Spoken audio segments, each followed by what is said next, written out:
Assalamualaikum warahmatullahi wabarakatuh. Bagaimana kabarnya anak-anak? Masih tetap semangat untuk belajar kan?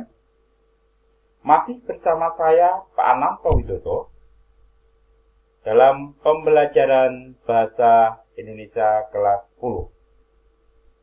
Pada video kali ini kita akan membahas tentang kebahasaan teks anekdot. Pada video yang lalu, kita sudah berdiskusi, kita sudah mempelajari tentang teks anekdot. Mulai dari ciri-cirinya, pengertian, sampai perbedaan antara teks anekdot dengan teks humor itu terletak di mana. Untuk video saat ini, kita akan memfokuskan pada kebahasaan teks anekdot. Apa saja yang ada dalam kebahasaan teks anekdot akan kita bahas pada video saat ini.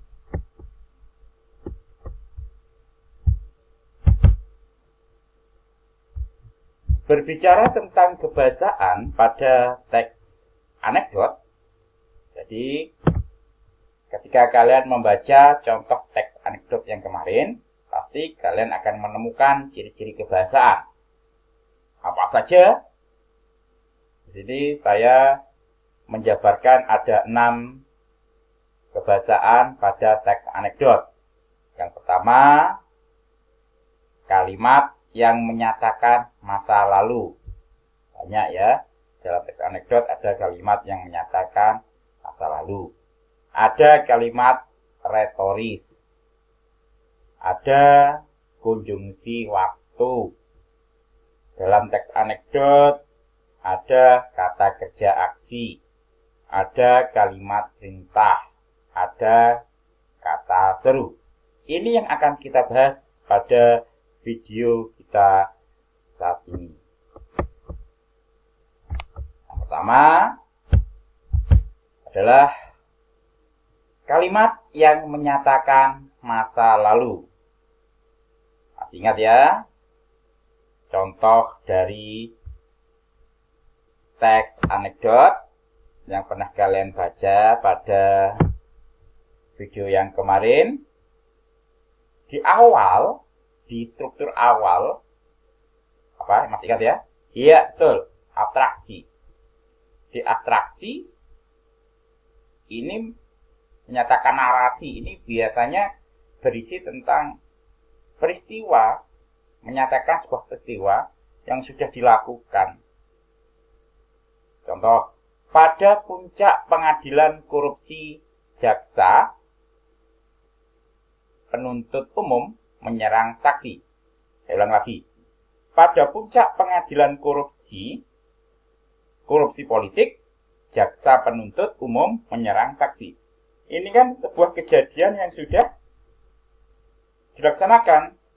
Kapan ini? Dulu sudah berlangsung. Bukan belum dilaksanakan, tapi ini sudah terjadi. Nah, ini adalah contoh dari kalimat yang menyatakan masa lalu.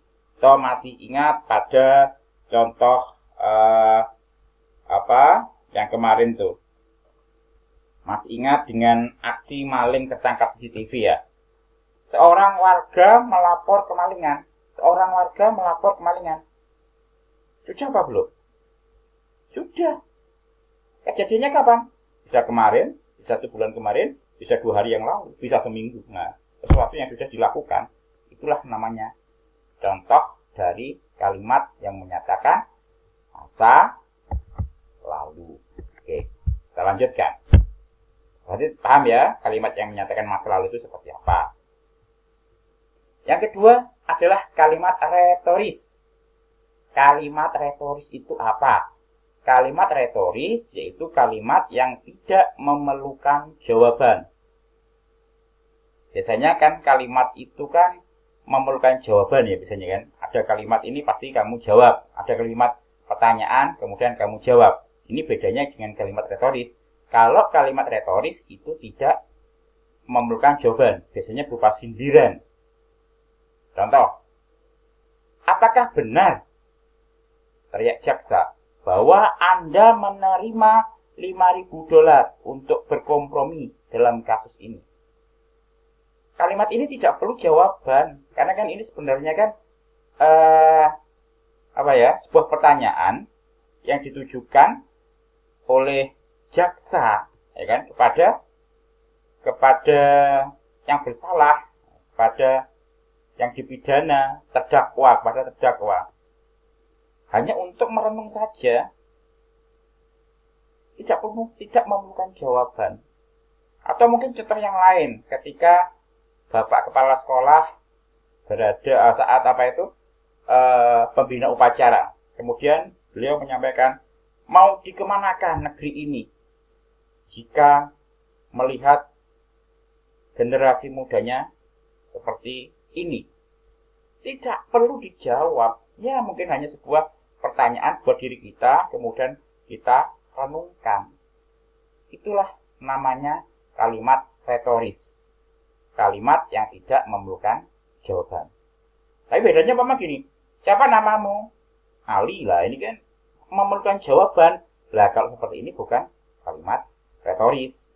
Ingat ya, kalimat retoris yaitu kalimat yang tidak memerlukan jawaban. Yang ketiga yaitu konjungsi temporer. Konjungsi itu kata penghubung. Jadi dalam teks anekdot banyak kita jumpai konjungsi atau kata penghubung temporer. Kata penghubung temporer itu adalah kata penghubung yang menyatakan waktu. Contohnya kata sebelum, setelah, lalu, ketika, pada. Nah, ini bentuk-bentuk konjungsi temporer. Sebelum presiden datang, nah ini kata sebelum ini menunjukkan waktu. Sebelum presiden datang, para pejabat sibuk berbenah. Nah, sebelum ini menunjuk kepada konjungsi temporer. Setelah berbelanja, nah, setelah sebagai konjungsi temporer menunjukkan waktu.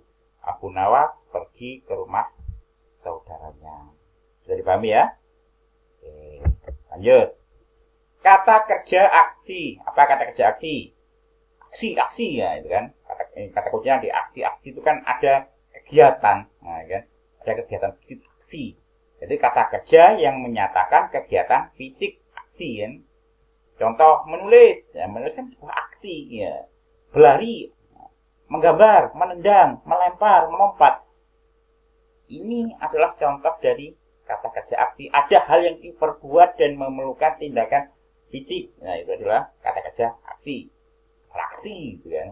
Melakukan sesuatu, itu adalah kata kerja aksi. Saya menulis, saya berlari, saya menggambar, saya menendang, saya melempar, saya melompat. Ada aksi. Bisa dipahami ya?